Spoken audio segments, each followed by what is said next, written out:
Welcome to our second on-demand session on differentiation for student readiness.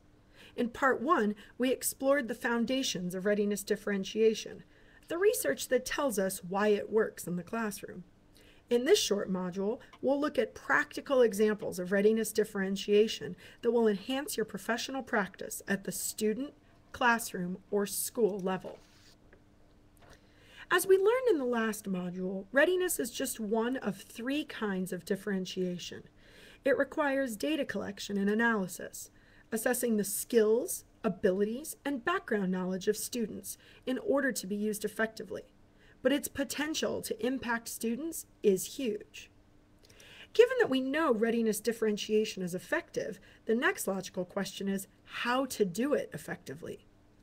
You can see here the planning cycle that any effective teacher uses to prepare for teaching, and it's completely anchored by data. Readiness differentiation fits here seamlessly. Effective differentiation is also anchored by data, especially constant, ongoing data analysis. Content differentiation is not dumbing down the content so that all students can master it. Nor is it assigning extra work to advanced students just because they can handle it. It's critical that all students achieve the same objectives, so content differentiation scaffolds content so that it challenges all students appropriately. A lot of content differentiation is perceived as high touch, as with Arrow 1, where a teacher needs to take aside a small group of students to preview a grade-level text to ensure their comprehension. But this isn't the only approach available. For example, with Arrow 2, a classroom library may have some books that skim the surface of science topics while others dig deeply, some books that use challenging vocabulary while others are more simplistic, and some books might have more illustrations than others. This isn't changing the science content, but it does affect which students can access the content.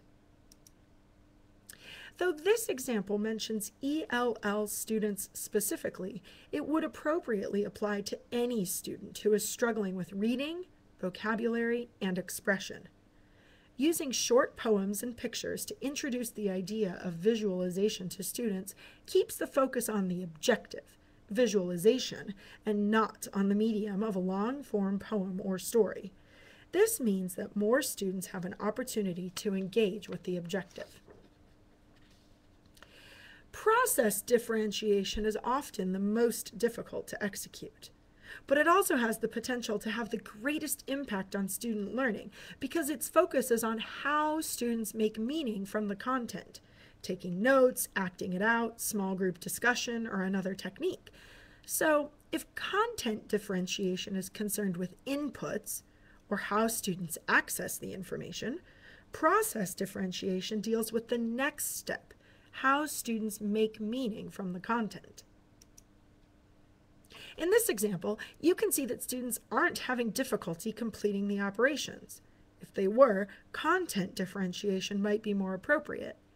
Instead, they're getting stuck in making sense of the problems. They can't decide which operation to use.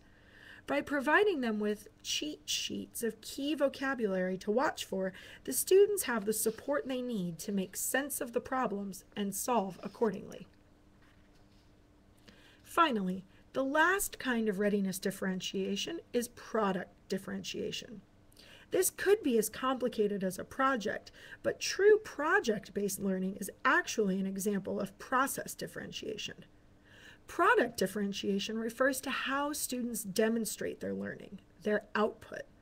Homework, such as book summaries or math problem sets, is one simple example of a product.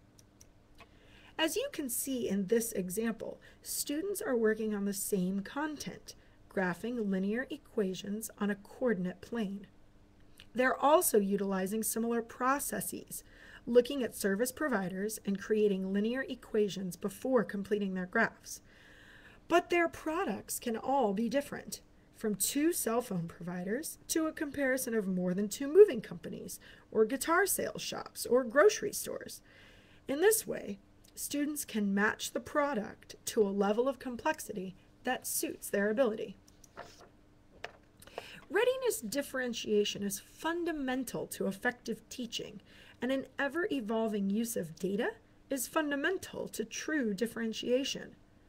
So whether you choose to differentiate for content, process, or product, students are individuals who need their teachers to orchestrate their learning experiences so that they can truly own their education and fulfill their potential. That's the importance of readiness differentiation.